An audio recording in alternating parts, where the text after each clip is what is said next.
Bien le bonjour internet et bienvenue dans cette vidéo.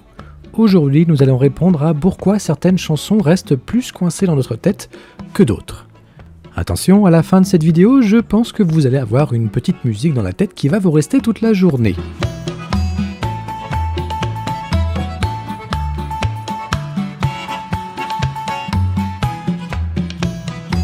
Ah, cette douce musique que vous pouvez entendre. D'ailleurs, vous savez comment on appelle une musique qui reste entêtante dans la tête ? On appelle ça un verre d'oreille. Avoir une chanson coincée dans la tête est une expérience que plus de 90% d'entre nous vivent régulièrement.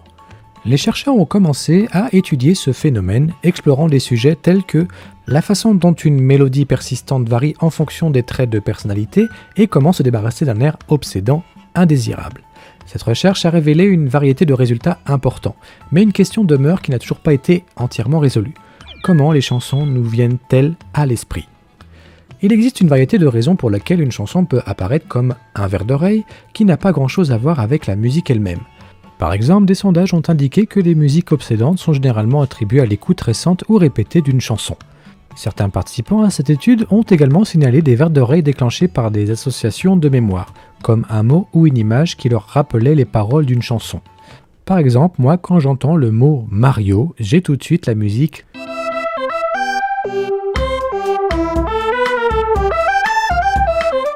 De plus, nous savons que l'humeur peut avoir un impact. Certaines personnes signalent qu'elles attrapent toujours le même verre d'oreille lorsqu'elles sont stressées, ou des personnes souffrant d'un verre d'oreille à un rythme rapide lorsqu'elles sont d'humeur très alerte. Et bien sûr, la familiarité avec une chanson est un facteur clé. Les chansons que vous ne connaissez pas très bien sont moins susceptibles d'apparaître comme des verres d'oreille, peut-être parce que les airs des verres d'oreille doivent être appris à un niveau élevé pour que le cerveau puisse les rejouer spontanément sans effort délibéré. Maintenant, est-ce qu'une musique entêtante vient-elle de la musique en elle-même ? Eh bien, nous allons nous accrocher à une étude qui a été faite il y a 10 ans. Dans cette étude, nous avons interrogé 3000 personnes et leur avons demandé quelles chansons elles interprétaient le plus souvent comme des verres d'oreille. À partir de là, il a été développé une liste des airs de verres d'oreille les plus nommés, et comme nous sommes dans une expérience, cette liste a été confrontée à une autre liste comportant des airs qui n'ont jamais été nommés comme verres d'oreille par les participants à cette expérience. Ces deux listes ont été confrontées avec plus de 80 caractéristiques, y compris des éléments tels que les plages de hauteur, le contenu des intervalles et la variabilité rythmique. Alors pourquoi certaines chansons restent plus coincées dans nos têtes que d'autres ? Eh bien, il a été découvert que 3 caractéristiques mélodiques étaient essentielles pour prédire si une chanson peut être désignée comme un verre d'oreille. Déjà, le tempo. Les airs des verres d'oreille avaient tendance à être plus rapides en tempo, c'est-à-dire la vitesse, que les non-verres d'oreille. L'idée que notre cerveau aime nous lancer des airs optimistes plus souvent que des airs lents pourrait être due à la relation entre le mouvement et les verres d'oreille. De nombreuses personnes se retrouvent avec des musiques entêtantes parce qu'elles sont dans un mouvement, c'est-à-dire elles vont marcher, elles vont courir ou même carrément se brosser les dents. Tout ce qui influe un tempo va peut-être vous envoyer un verre d'oreille. En deux, il y a la forme mélodique générique. Les airs des verres d'oreille ont tendance à avoir des contours mélodiques globaux plus génériques que les chansons sans verres d'oreille.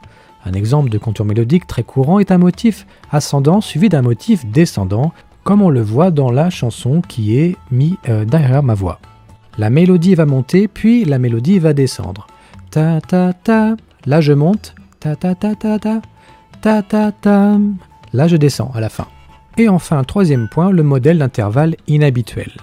Les airs de verre d'oreille ont tendance également à avoir des intervalles uniques, tels qu'un plus grand nombre de sauts ou un saut occasionnel plus important que prévu que la chanson pop moyenne. Savez-vous que votre cerveau passe environ jusqu'à 40% de vos journées à penser qui n'a aucun rapport avec la tâche que vous exécutez ? Quel est le rapport avec les musiques entêtantes ? Eh bien, des recherches en cours étudient si les verres de l'oreille pourraient servir à des fins fonctionnelles dans notre vie, comme nous aider à mémoriser de la musique nouvellement apprise ou à réguler nos humeurs tout au long de la journée. Dernière question, comment se débarrasser de ces verres de l'oreille ? Les chercheurs ont exploré quelques approches pour y parvenir. Par exemple, il est suggéré de divertir l'esprit en s'engageant dans des activités telles que les discussions, les jeux, la récitation de poèmes, les chants de chansons variés ou même la pratique d'instruments de musique. Une autre option consiste à mâcher du chewing-gum. Selon une étude britannique publiée en 2014 dans la revue scientifique Taylor & Francis, cette méthode semble aider les individus à se débarrasser plus aisément d'un verre d'oreille. Il est possible que la mastication de gomme stimule les mêmes zones anatomiques que celles impliquées dans la parole.